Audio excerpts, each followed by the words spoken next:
Are you looking to buy a home built in the 80s, 90s, or early 2000s? Well, that's what we're talking about today. Some of the plumbing that may be something that you want to look for in homes built in that time frame. Absolutely.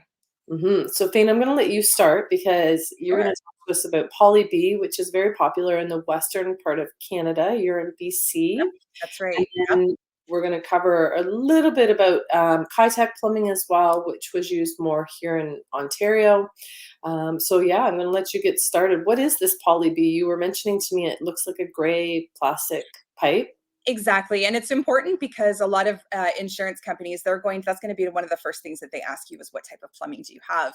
So the PolyB piping it looks like a gray bendable pipe. Um, Hmm.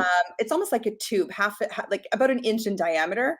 And it usually comes in and out of your walls where the plumbing is. So underneath the sink, around your toilet, hot water heater, or just water heater, those types of places. So that's generally going to be where you would spot it if your home does have it. So the thing about this type of plumbing too is because it will become an insurance issue because they've had problems with it leaking. So again, we're not trying to cause alarms here, but it is something to be mindful of that. Um, We are realtor moms, aren't we? I just saw the kid run in the background there. First kid, then the That was dog. nice you went by. Oh yeah. Yeah, realtor moms. It's here we go. These are some of the things that you're going to want to look out for. Have a home inspection. Home Yep. inspector would look for this, but certainly, I know for myself when I'm going through a home Mhm. with a buyer, this would be something I'm try to be a little mindful of. Looking for signs of where I can see some plumbing to see what kind of plumbing. Now, certainly, we can't see everything Exactly. because there's Yep. things behind the walls.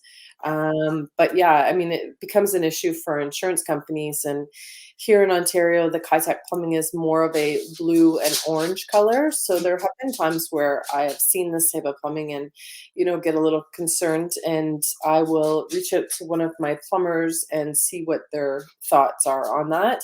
Right. Um, Sometimes you can bring a plumber in before you put an offer in to have a look at a property, Yep. or certainly have a home inspection to see if there's any poly B or any of this Kaitek plumbing. So Absolutely. now you were saying about the poly B that it's a little earlier than the Kaitek. So It is, yeah. So I mean, really, they first introduced it back in like 1970 in the late 70s, but it didn't really take on and become popular until probably like I want to say late 80s, right up until about 1998.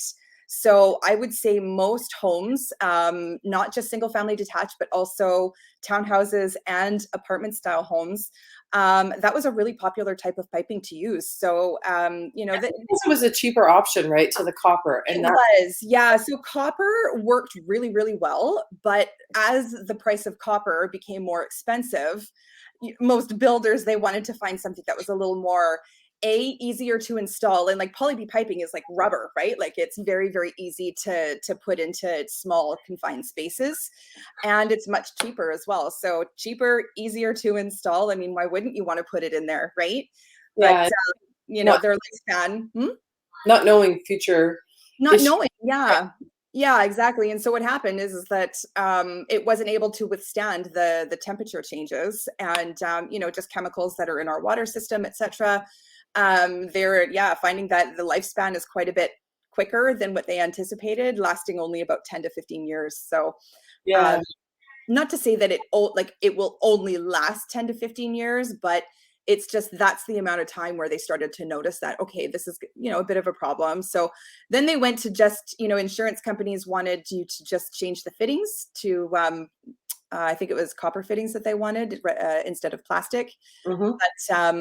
But now more and more, I'm finding that insurance companies are getting a little bit stickier when it comes to insuring properties with poly piping. So it definitely is something to be mindful of.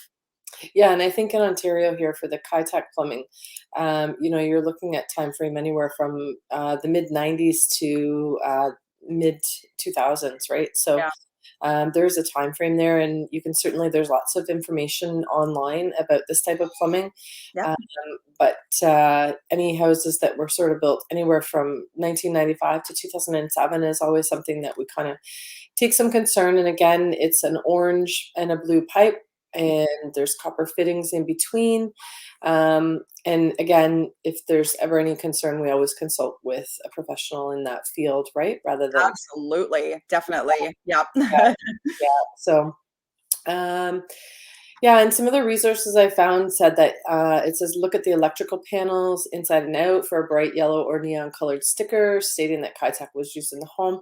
That I didn't know on that, right? Mhm.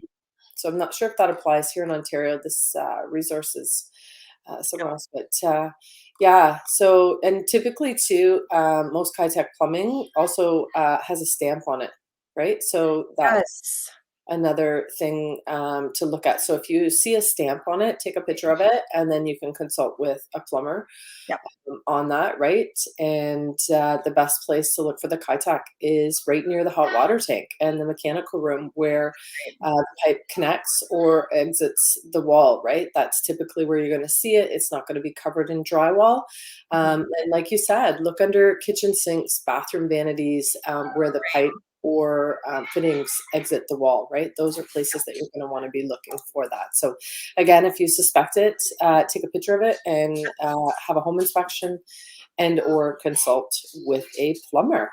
Absolutely. And also if you see that there's a stamp on there, you can always take a picture of it and look it up online as well. And you can see, maybe you can check out some information on the manufacturer, and that will kind of help guide where it is that you want to go as far as your research goes. So yeah, step one anyways. 100%.